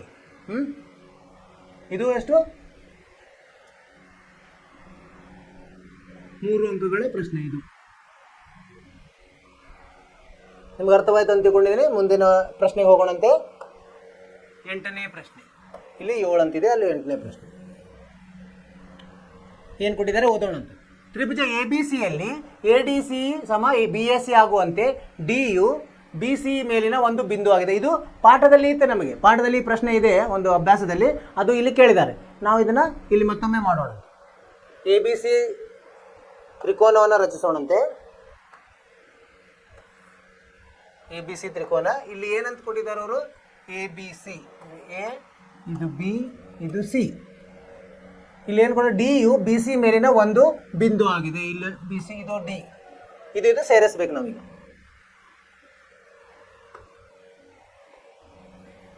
ಸೇರಿಸಿದ್ವಿ. ಅವಾಗ ಏನು ಕೊಟ್ಟಿದ್ದಾರೆ ಅವರು, A D C, A D C, ಇದು ಎ ಡಿ ಸಿ ಸಮ ಬಿ ಎ ಸಿ ಅಂತ ಕೊಟ್ಟಿದ್ದಾರೆ. ಇದು ಕೊಟ್ಟಿದ್ದಾರೆ. ಏನು ಸಾಧಿಸ್ಲಿಕ್ಕೆ ಹೇಳಿದ್ದಾರೆ, ಕೊಟ್ಟಿರೋದು ಬರ್ಕೊಂಡು ಎ ಡಿ ಸಿ ಸಮ ಕೋನ ಬಿ ಎ ಸಿ ಕೊಟ್ಟಿದ್ದಾರೆ. ದತ್ತ ಸಾಧಿಸ್ಲಿಕ್ಕೆ ಏನು ಹೇಳಿದ್ದಾರೆ, ಎ ಸಿ ಸ್ಕ್ವೇರ್ ಸಮ ಬಿ ಸಿ ಗುಣಲಬ್ಧ ಡಿ ಸಿ ಅಂತ ಹೇಳಿದ್ದಾರೆ. ಇದನ್ನು ಸಾಧಿಸ್ಬೇಕು ನಾವು. ಸರಿ, ನಾವೇನು ಮಾಡೋಣ ಈಗ, 2 ತ್ರಿಭುಜಗಳನ್ನು ತಗೊಂಡಂತೆ. ಸಾಧನೆ ತ್ರಿಭುಜ ಎ ಬಿ ಸಿ ಮತ್ತು ಎ ಡಿ ಸಿಯಲ್ಲಿ, ಎ ಬಿ ಸಿ ಮತ್ತು ತ್ರಿಭುಜ ಎ ಡಿ ಸಿಯಲ್ಲಿ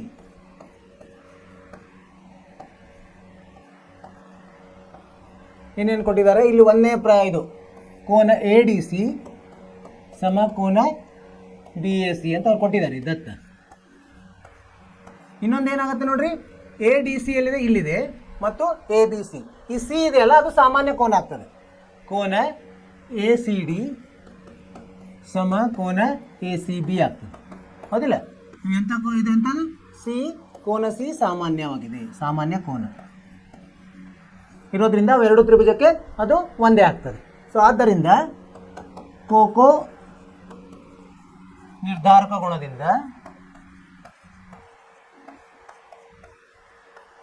ಏನಾಯ್ತು, ತ್ರಿಭುಜ ಎ ಬಿ ಸಿ ಸಮರೂಪ ತ್ರಿಭುಜ ಎ ಡಿ ಸಿ ಆಗ್ತದೆ, ಹೌದಿಲ್ಲ? ಸೊ ಇವು ಸಮರೂಪ ಆದ್ಮೇಲೆ ಏನು, ಅವುಗಳ ಅನುರೂಪ ಬಾಹುಗಳು ಸಮಾನುಪಾತದಲ್ಲಿ ಇರ್ತವೆ. ಸೊ ಇದರ ಅನುರೂಪ ಬಾಹು ನೋಡೋದು, ಎ ಬಿ ಸಿಯಲ್ಲಿ ಈಗ ಅನುರೂಪ ಬಾಹು ಯಾವುದು, ಎ ಬಿ ಸಿ ದೊಡ್ಡದರಲ್ಲಿ, ಇದರ ಕೋನದ ಪಕ್ಕದ ಯಾವುದು ಎ ಸಿ ಭಾಗಲಬ್ಧ, ಅದರ ಮುಂದಿನದು ಯಾವುದು ಬಿ ಸಿ ಅಭಿಮುಖವಾಗಿರೋದು ಆ ಕೋನದ. ಈಗ ಎ ಡಿ ಸಿಯಲ್ಲಿ ನೋಡಿ, ಎ ಡಿ ಸಿ ಇದರ ಪಕ್ಕದ ಯಾವುದು ಡಿ ಸಿ, ಅದರ ಅಭಿಮುಖ ಇರೋದು ಎ ಸಿ. ಇದನ್ನು ಮಾರ್ಪಾಡು ಮಾಡಿದರೆ ಎ ಸಿ ಇಲ್ಲಿ ಬರ್ತದೆ, ಎ ಸಿ ಗುಂಡ್ಲೆ ಎ ಸಿ ಏನಾಗುತ್ತೆ, ಎ ಸಿ ಸ್ಕ್ವೇರ್ ಆಗುತ್ತೆ. ಬಿ ಸಿ ಮೇಲೆ ಹೋದರೆ ಬಿ ಸಿ ಗುಂಡ್ಲೆ ಡಿ ಸಿ ಆಗ್ತದೆ. ಇದನ್ನು ಅವರು ಸಾಧಿಸ್ಲಿಕ್ಕೆ ಹೇಳಿದೆ, ಹೌದಿಲ್ಲ? ಸಾಧನೆ ಆಯಿತು. ಏನು, ಅವ್ರು ಕೊಟ್ಟಿರೋ ವಿಷಯಗಳನ್ನೇ ತಗೊಳ್ಳೋದು ನಾವು. ಒಂದು ತ್ರಿಭುಜವನ್ನು ರಚಿಸೋದು, ಅವರು ಯಾವ್ಯಾವ ಕೋನಗಳು ಸಮವಾಗಿವೆ ಅಂತ ಹೇಳಿದರೆ ಆ ಕೋನಗಳು ಅದೇ ಥರ ನಾವು ರಚಿಸಿದ್ವಿ. ಆಮೇಲೆ ಇವು ಎರಡು ಏನು ಸಮಾನುಪಾತದಲ್ಲಿ ಅಂತ ಮೊದಲೇನು ಮಾಡ್ಬೇಕು ನಾವು, ಎರಡೂ ತ್ರಿಭುಜಗಳು ಸಮರೂಪ ಅಂತ ಸಾಧಿಸ್ಬೇಕು. ಯಾವ್ಯಾವ ತ್ರಿಭುಜಗಳನ್ನು ಮಾಡ್ಬೇಕು ನಾವು, ಇವು ಬಾಹುಗಳು ಬರಬೇಕು, ಅಂಥ ತ್ರಿಭುಜಗಳನ್ನು ತಗೋಬೇಕು. ಅವು ಯಾವ ಬಾಹು ತ್ರಿಭುಜದಲ್ಲಿ ಬರ್ತಾವೆ, ಎ ಬಿ ಸಿ ಮತ್ತು ಎ ಡಿ ಸಿಯಲ್ಲಿ ಬರ್ತಾವೆ. ಸೊ ಅಲ್ಲಿ ಎರಡು ವಿಷಯ ನಮಗೆ, ಎರಡು ವಿಷಯ ಯಾವುವು, ಎರಡು ಅನುರೂಪ ಕೋನಗಳು ಸಮ ಅಂತ ಗೊತ್ತಿದೆ, ಅವರು ದತ್ತದಲ್ಲೇ ಕೊಟ್ಟಿದ್ದಾರೆ. ಕೊಟ್ಟಿರೋದ್ರಿಂದ ಅದನ್ನು ತಗೊಂಡು ಉಪಯೋಗ ತಗೊಂಡು ಒಂದು ದತ್ತ ಕೊಟ್ಟಿದ್ದಾರೆ, ಇನ್ನೊಂದು ಸಾಮಾನ್ಯ ಕೋನ ಆಗ್ತದೆ. ಈಗ ಎರಡು ವಿಷಯವನ್ನು ಆಧರಿಸಿ ಕೋಕೋ ನಿರ್ಧಾರಕ ಗುಣದಿಂದ ಏನಾಗ್ತದೆ, ಇದು ಎರಡು ತ್ರಿಭುಜಗಳು ಸಮರೂಪವಾದವು. ಒಂದ್ಸಲ ಸಮರೂಪ ಆದ್ ಬಂದರೆ ಅದರ ಅನುರೂಪ ಬಾಹುಗಳು ಸಮಾನುಪಾತದಲ್ಲಿ ಇರ್ತದೆ, ಅದನ್ನು ನಾವು ಕಲ್ತಿದ್ದೀವಿ. ಅದನ್ನು ಉಪಯೋಗಿಸಿ ಅವ್ರು ಹೇಳಿದನ್ನು ನಾವು ಸಾಧಿಸಿದ್ವಿ. ಎ ಸಿ ಸ್ಕ್ವೇರ್ ಸಮ ಬಿ ಸಿ ಗುಂಡ್ಲೆ ಡಿ ಸಿ ಅಂತ ಆಯಿತು. ನಿಮಗಿದು ಅರ್ಥವಾಗಿದೆ ಅಂತ ತಿಳ್ಕೊಂಡಿದ್ದೀನಿ. ಮುಂದಿನ ಪ್ರಶ್ನೆಗೆ ಹೋಗೋಣಂತೆ. 9ನೇ ಪ್ರಶ್ನೆ. ಇಲ್ಲಿ 8 ಅಂತಿದೆ, 9ನೇ ಪ್ರಶ್ನೆ. ಇಲ್ಲಿ ಒಂದು ಚಿತ್ರ ಕೊಟ್ಟಿದ್ದಾರೆ. ಎ ಬಿ ಸಿ ಮತ್ತು ಎ ಎಂ ಪಿಗಳು ಕ್ರಮವಾಗಿ ಬಿ ಮತ್ತು ಎಂ ಬಿಂದುಗಳಲ್ಲಿ ಲಂಬಕೋನಗಳನ್ನು ಹೊಂದಿರುವ ಲಂಬಕೋನ ತ್ರಿಭುಜಗಳಾಗ್ತವೆ. ಇದೊಂದು ಲಂಬಕೋನ ತ್ರಿಭುಜ, ಇದೊಂದು ಲಂಬಕೋನ ತ್ರಿಭುಜ. ಯಾವ್ಯಾವು, ಎ ಬಿ ಸಿ ಮತ್ತು ಎ ಎಂ ಪಿ ಎರಡು ಲಂಬಕೋನ ತ್ರಿಭುಜಗಳು. ಹಾಗಾದರೆ ಸಿ ಎ ಭಾಗ ಅನುಪಾತ ಪಿ ಎ, ಸಿ ಎ ಅನುಪಾತ ಪಿ ಎ ಸಮ ಬಿ ಸಿ ಅನುಪಾತ ಎಂ ಪಿ ಅಂತ ಮಾಡ್ರಿ ಅಂತ ಹೇಳಿದ್ದಾರೆ. ಮಾಡ್ಬೋದಾ ನಾವು? ಮಾಡ್ಬೋದು. ಹೇಗೆ ನೋಡೋಣ. ಇಲ್ಲಿ ಏನದ, ಇವೆರಡು ತ್ರಿಭುಜದಲ್ಲಿ ಏನೇನು ವಿಷಯ ಇದೆ ನೋಡೋಣ. ತ್ರಿಭುಜ ಎ ಬಿ ಸಿ ಮತ್ತು ತ್ರಿಭುಜ AMPಯಲ್ಲಿ ಏನೇನಿದೆ? ಯಾವ್ಯಾವ ಕೋನಗಳು? ಕೋನ ABCಯಲ್ಲಿ, CBA ಕೋನ CBA ಅಥವಾ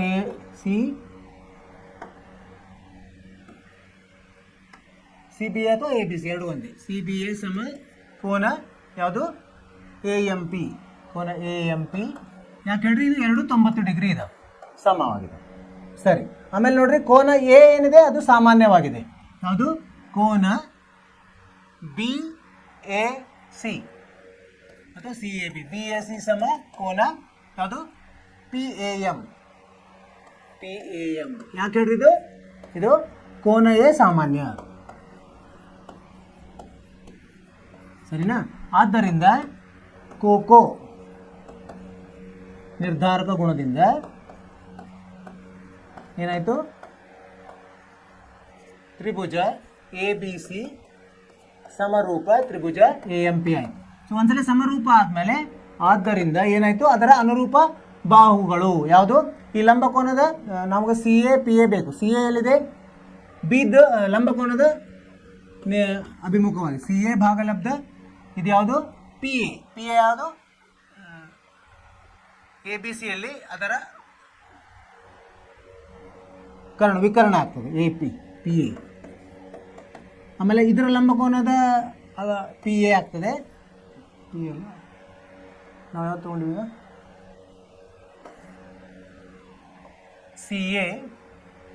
CA ಇಲ್ಲಿದೆ. ಆಮೇಲೆ ಭಾಗಲಬ್ಧ CA ಹೆಂಗಿದೆ? CA ಈ ತ್ರಿಭುಜದಲ್ಲಿ ಅಲ್ವಾ? ಈ ತ್ರಿಭುಜದಲ್ಲಿ CA ಭಾಗಲಬ್ಧ BC ತಗೊಂಡಂತೆ ಪಕ್ಕದಲ್ಲಿ.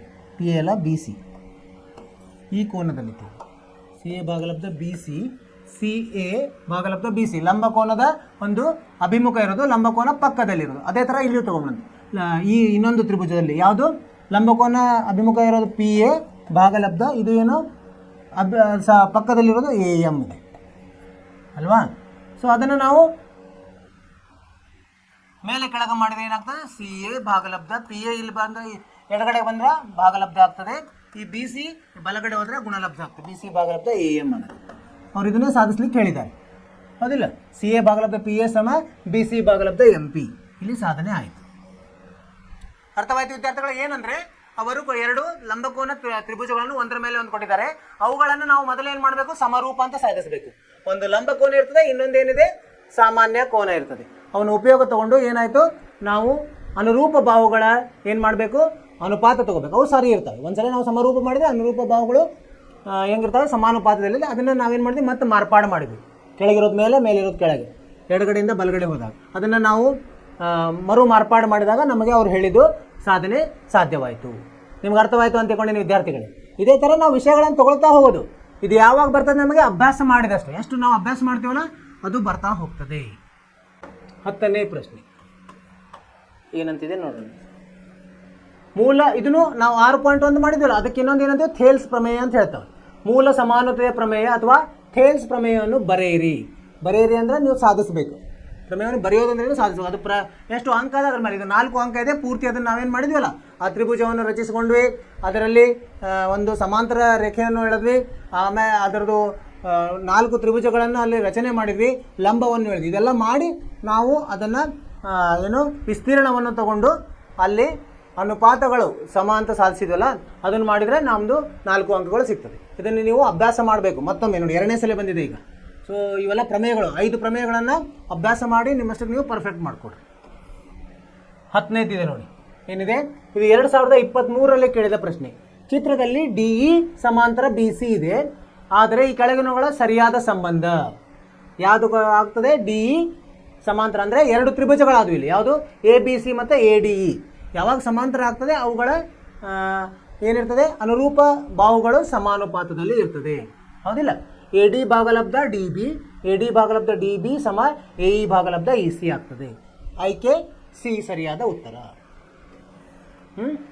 ಇದೇ ಥರ 11ನೇ ಪ್ರಶ್ನೆ. ಇದು 10ನೇ ಪ್ರಶ್ನೆ ಯಾವುದು? ಪ್ರಮೇಯ 6.1. 11ನೇ ಪ್ರಶ್ನೆ. ಇಲ್ಲೇನಿದೆ ಎ ಬಿ ಸಿ ಮತ್ತು ಪಿ ಕ್ಯೂ ಆರ್ಗಳು ಸಮರೂಪವಾಗಿದೆ ಅಂತ ಕೊಟ್ಟಿದ್ದಾರೆ. ಎ ಬಿ ಸಿ ವಿಸ್ತೀರ್ಣವು 64 ಸೆಂಟಿಮೀಟರ್ ಸ್ಕ್ವೇರ್, ಪಿ ಕ್ಯೂ ಆರ್ನ ವಿಸ್ತೀರ್ಣವು 10 ಸೆಂಟಿಮೀಟರ್ ಸ್ಕ್ವೇರ್ ಮತ್ತು ಎ ಬಿ 8 ಸೆಂಟಿಮೀಟರ್ ಆದಾಗ ಪಿ ಕ್ಯೂನ ಉದ್ದ ಕಂಡುಹಿಡಿಯಿರಿ. ನೋಡೋಣ ಹೆಂಗೆ ಮಾಡೋದು ನಾವೀಗ. ಅವು ಹೆಂಗಿರ್ತವೆ? ವಿಸ್ತೀರ್ಣಗಳು ಅವುಗಳ ಬಾಹುಗಳ ವರ್ಗಕ್ಕೆ, ಇದೊಂದು ನೆನಪಿಟ್ಕೋಬೇಕು ನಾವು. ಯಾವಾಗ ವಿಸ್ತೀರ್ಣ ಕೊಟ್ಟಿರ್ತಾರಲ್ಲ, ವಿಸ್ತೀರ್ಣ ತ್ರಿಭುಜ ಎ ಬಿ ಸಿ ಭಾಗಲಬ್ಧ ವಿಸ್ತೀರ್ಣ ತ್ರಿಭುಜ ಪಿ ಕ್ಯೂ ಆರ್ ಸಮ ಎ ಬಿ ವರ್ಗ ಇರ್ತದೆ. ಎ ಬಿ ವರ್ಗ ಭಾಗಲಬ್ಧ ಪಿ ಕ್ಯೂ ವರ್ಗ ಇರ್ತದೆ. ಇದೊಂದು ಸೂತ್ರ, ಇದೊಂದು ನೆನಪಿಟ್ಕೋಬೇಕು ನಾವು. ಈಗ ಅವ್ರು ಕೊಟ್ಟಿದ್ದಾರೆ ವಿಸ್ತೀರ್ಣ ಎ ಬಿ ಸಿ ಎಷ್ಟು ಕೊಟ್ಟಿದ್ದಾರೆ? 64 ಕೊಟ್ಟಿದ್ದಾರೆ. ಇದ್ರದ್ದು 100 ಅಂತ ಕೊಟ್ಟಿದ್ದಾರೆ. ಆಮೇಲೆ ಎ ಬಿ ಎಷ್ಟು ಕೊಟ್ಟಿದ್ದಾರೆ? 8 ಕೊಟ್ಟಿದ್ದಾರೆ. 8 ಸ್ಕ್ವೇರ್ ಭಾಗಲಬ್ಧ P Q square. P Q ಕಂಡುಹಿಡಿಬೇಕು. ಈಗೇನು ಮಾಡೋಣ? ಪಿ ಕ್ಯೂ ಅನ್ನು ಎರಡುಗಡೆ ತೊಗೊಂಡ್ರೆ ಇಲ್ಲಿ ಪಿ ಕ್ಯೂ ಸ್ಕ್ವೇರ್ ಆಗುತ್ತೆ. ಇಲ್ಲಿ ಏನಾಯ್ತು? 8 ಸ್ಕ್ವೇರ್ ಅಂದರೆ 64 ಗುಂಡ್ಲೆ 100 ಭಾಗಲಬ್ಧ 64 ಆಯಿತು. 64 ಹೋಗಿ 100 ಉಳಿತು. ಇದೇನು? ಪಿ ಕ್ಯೂ ವರ್ಗ. ಪಿ ಕ್ಯೂ ಎಷ್ಟಾಗುತ್ತೆ? ಇದು ವರ್ಗಮೂಲ ಕಂಡುಹಿಡಿದು. 100ರ ವರ್ಗಮೂಲ 10 ಸೆಂಟಿಮೀಟರ್. ಇದು ಸರಿಯಾದ ಉತ್ತರ, 10 ಸೆಂಟಿಮೀಟರ್. ಅರ್ಥವಾಯಿತು ವಿದ್ಯಾರ್ಥಿಗಳು? ಸರಳವಾಗಿದೆ. ಇದೊಂದು ನೆನಪಿಟ್ಕೋಬೇಕು ನಾವು. ಏನೋ ವಿಸ್ತೀರ್ಣ, ಯಾವಾಗ ತ್ರಿಭುಜದ ವಿಸ್ತೀರ್ಣ ಕೊಟ್ಟಿರ್ತಾರ ಅದು ಅವುಗಳ ಅನುಪಾತ, ವಿಸ್ತೀರ್ಣಗಳ ಅನುಪಾತ ಬಾಹುಗಳ ವರ್ಗದ ಅನುಪಾತಕ್ಕೆ ಸರಿ ಇರ್ತದೆ. ಇದನ್ನು ನೆನಪಿಟ್ಕೋಬೇಕು. ಇಲ್ಲೊಂದಿದೆ ನೋಡಿ ಪ್ರಮೇಯ. ಎರಡು ತ್ರಿಭುಜಗಳಲ್ಲಿ ಅನುರೂಪ ಕೋನಗಳು ಸಮವಾದರೆ ಸಮವಾದರೆ ಅವುಗಳ ಅನುರೂಪ ಬಾಹುಗಳು ಅನುಪಾತ ಸಮ ಇರ್ತದೆ ಅಂತ. ಅಂದ್ರೆ ಎ ಬಿ ಭಾಗಲಬ್ಧ ಡಿ ಇ, ಬಿ ಸಿ ಭಾಗಲಬ್ಧ ಇ ಎಫ್, ಸಿ ಎ ಭಾಗಲಬ್ಧ ಡಿ ಎಫ್ ಇರುತ್ತೆ ಅಂತ ನಾವು ಸಾಧಿಸಬೇಕು. ಎಲ್ಲಿ ಬರ್ತಾ ಅದು? ಪ್ರಮೇಯ 6.3. ಪ್ರಮೇಯ 6.3 ನೀವು ಅಭ್ಯಾಸ ಮಾಡಿ ಅದನ್ನು ನೀವು ಪರ್ಫೆಕ್ಟ್ ಮಾಡಿಕೊಂಡು ಬಿಡಿಸ್ಬೇಕು. ಪ್ರಮೇಯಗಳು ಒಂದರ ಪ್ರಮೇಯ ಬಂದೇ ಬರ್ತದೆ ವರ್ಷಕ್ಕೊಂದು. ಸೊ ನೀವು 6.1ರಿಂದ 6.5 ಪ್ರಮೇಯಗಳನ್ನು ಅಭ್ಯಾಸ ಮಾಡಿ ನಿಮ್ಮಷ್ಟಕ್ಕೆ ನೀವು ಮನನ ಮಾಡ್ಕೋಬೇಕು, ತಿಳ್ಕೋಬೇಕು. ಇದು ಇಲ್ಲಿವರೆಗೆ ಏನಾಯಿತು? ನಾವು ಹಿಂದಿನ ವರ್ಷದ ಪ್ರಶ್ನೆಗಳ ಚರ್ಚೆ ಆಯಿತು. ಸೊ ಇದನ್ನೆಲ್ಲ ನಿಮಗೆ ಅರ್ಥವಾಯಿತು ಅಂತ ತಿಳ್ಕೊಂಡಿದ್ದೀನಿ. ನಿಮಗೆ ಏನಾದರೂ ಇದರಲ್ಲಿ ಸಮಸ್ಯೆ ಇದೆ, ನೀವು ಏನು ಮಾಡಿರಿ, ಇನ್ನೊಂದಿಷ್ಟು ಪ್ರಶ್ನೆಗಳನ್ನು ಬಿಡಿಸ್ರಿ. ಸೊ ಆ ಬಿಡಿಸಿದಾಗ ನಿಮ್ಗೆ ಏನಾದರೂ ಕ್ಲಿಷ್ಟಕರ ಅನಿಸಿದರೆ, ಏನೋ ಬರಲಿಲ್ಲ, ಸಂದೇಹ ಬಂದರೆ ನೀವು ನಮಗೆ ಮೆಸೇಜ್ ಮಾಡಿರಿ, ಅದನ್ನು ನಾವು ಪರಿಹಾರ ಹೇಳ್ತೀವಿ. ಸರಿನಾ? ಈಗೇನಾಯಿತು? ತ್ರಿಭುಜದ ಪಾಠ ಪೂರ್ತಿಯಾಗಿ ಮುಗಿತು. ಅದರ ಹಿಂದಿನ ವರ್ಷದ ಪ್ರಶ್ನೆಗಳ ಚರ್ಚೆನೂ ಆಯಿತು. ಮುಂದಿನ ತರಗತಿಯಲ್ಲಿ ಹೊಸ ಏನು ಮಾಡೋದು? ಪಾಠವನ್ನು ಶುರು ಮಾಡೋಣ. ಅಲ್ಲಿವರೆಗೆ ಏನು ಮಾಡಬೇಕು? ನೀವು ಅಭ್ಯಾಸ ಮಾಡ್ತಾ ಇರಬೇಕು, ಪಠ್ಯೇತರ ಚಟುವಟಿಕೆಯಲ್ಲಿ ಭಾಗವಹಿಸಬೇಕು ಮತ್ತು ನಗ್ತಾ ಇರಬೇಕು. ಮತ್ತು ನಿಮ್ಮ ಆರೋಗ್ಯದ ಬಗ್ಗೆ ಕಾಳಜಿ ತಗೊಳ್ಳಿ. ಅಷ್ಟು ಹೇಳ್ತಾ ಇವತ್ತಿನ ತರಗತಿಯನ್ನು ಮುಗಿಸ್ತಾ ಇದ್ದೀನಿ. ಮುಂದಿನ ತರಗತಿಯಲ್ಲಿ ಭೇಟಿ. ಅಲ್ಲಿವರೆಗೆ ನಿಮಗೆ ಶುಭವಾಗಲಿ. ನಮಸ್ಕಾರ.